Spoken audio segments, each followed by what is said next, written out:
SSC নিয়োগ প্রক্রিয়ায় নতুন মোড়, সুপ্রিম কোর্টে দুটি গুরুত্বপূর্ণ মামলার শুনানি। চলুন তাহলে দেখে নেওয়া যাক কি গুরুত্বপূর্ণ আপডেট উঠে আসছে। পশ্চিমবঙ্গ স্কুল সার্ভিস কমিশন 2016 সালের নিয়োগ প্রক্রিয়ায় এবং আসন্ন দ্বিতীয় SLST 2025-এর নিয়োগ বিধি নিয়ে দুটি গুরুত্বপূর্ণ মামলা সুপ্রিম কোর্টে বিচারাধীন। এই মামলা দুটির দিকে তাকিয়ে আছে হাজার হাজার চাকরি প্রার্থী। আগামী 25শে জুলাই 2025 এই মামলাগুলির শুনানি হওয়ার কথা, যা ভবিষ্যতের নিয়োগ প্রক্রিয়ার গতিপথ নির্ধারণ করতে পারে।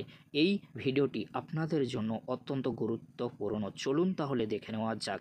এই মামলাটি মূলত দ্বিতীয় SLST 2025-এর নতুন নিয়োগ বিধির বৈধতাকে চ্যালেঞ্জ করে দায়ের করা হয়েছে। আবেদনকারী সুমন বিশ্বাসের মতে এই নতুন বিধি আইনসম্মতভাবে তৈরি হয়নি এবং এতে বেশ কিছু পদ্ধতিগত ত্রুটি কিন্তু রয়েছে। আবেদনকারীর প্রধান অভিযোগ হলো নতুন নিয়োগ বিধি প্রণয়নের ক্ষেত্রে যথাযথ প্রক্রিয়া অনুসরণ করা হয়নি। এটি চাকরি প্রার্থীদের জন্য বৈষম্যমূলক হতে পারে এবং স্বচ্ছতার অভাব রয়েছে বলে তিনি মনে করেন।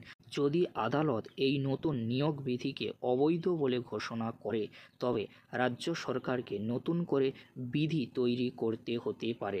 এর ফলে দ্বিতীয় SLST 2025-এর বিজ্ঞপ্তি প্রকাশ এবং নিয়োগ প্রক্রিয়া আরও বিলম্বিত হওয়ার আশঙ্কা রয়েছে। অন্যদিকে যদি আদালত এই বিধিকে বৈধতা দেয়, তবে নিয়োগ প্রক্রিয়া এগোনোর পথে আর কোনো বাধা কিন্তু থাকবে না। এই গুরুত্বপূর্ণ মামলাটির শুনানি আগামী 25শে জুলাই 2025-এ ধার্য করা হয়েছে। এই মামলাটি 2016 সালের SSC নিয়োগ প্রক্রিয়ায় CBI তদন্তের অংশ হিসেবে ওএমআর সিট প্রকাশের সঙ্গে সম্পর্কিত। এই মামলায় সরাসরি CBIকে একটি পক্ষ হিসেবে অন্তর্ভুক্ত করা হয়েছে, যা মামলাটির গুরুত্ব আরও বাড়িয়ে দিয়েছে। CBI তদন্তে উঠে আসা বিভিন্ন তথ্যের ভিত্তিতে ওএমআর সিট প্রকাশের দাবি জানানো হয়েছে। এই মামলায় আবেদনকারী মনে করেন ওএমআর সিট প্রকাশিত হলে নিয়োগ প্রক্রিয়ায় স্বচ্ছতা বাড়বে এবং যোগ্য প্রার্থীরা তাদের অধিকার ফিরে পাবেন। এই মামলায় CBI সরাসরি পক্ষ হওয়ায় তাদের তদন্তের রিপোর্ট আদালতের সামনে পেশ করতে হবে। এর ফলে নিয়োগ দুর্নীতি সংক্রান্ত অনেক নতুন তথ্য প্রকাশে আসার সম্ভাবনা রয়েছে। এই মামলাটিরও শুনানি 25শে জুলাই 2025-এ অনুষ্ঠিত হবে। এই দুটি মামলার রায় পশ্চিমবঙ্গের হাজার হাজার চাকরি প্রার্থীর ভবিষ্যৎ নির্ধারণে একটি গুরুত্বপূর্ণ ভূমিকা পালন করবে। 25শে জুলাইয়ের শুনানির দিকে তাকিয়ে আছেন সকলেই।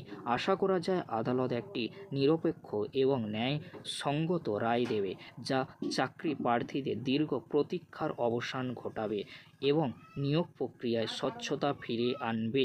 এই মামলাগুলির সর্বশেষ আপডেট পেতে আমাদের সঙ্গে থাকুন। আজকের এতটুকু। আপনাদের জন্য খুব তাড়াতাড়ি পরবর্তী আপডেট শেয়ার করব বা আপডেটের ভিডিও নিয়ে কিন্তু চলে আসবো। ভিডিওটি দেখার জন্য আপনাদেরকে অসংখ্য ধন্যবাদ।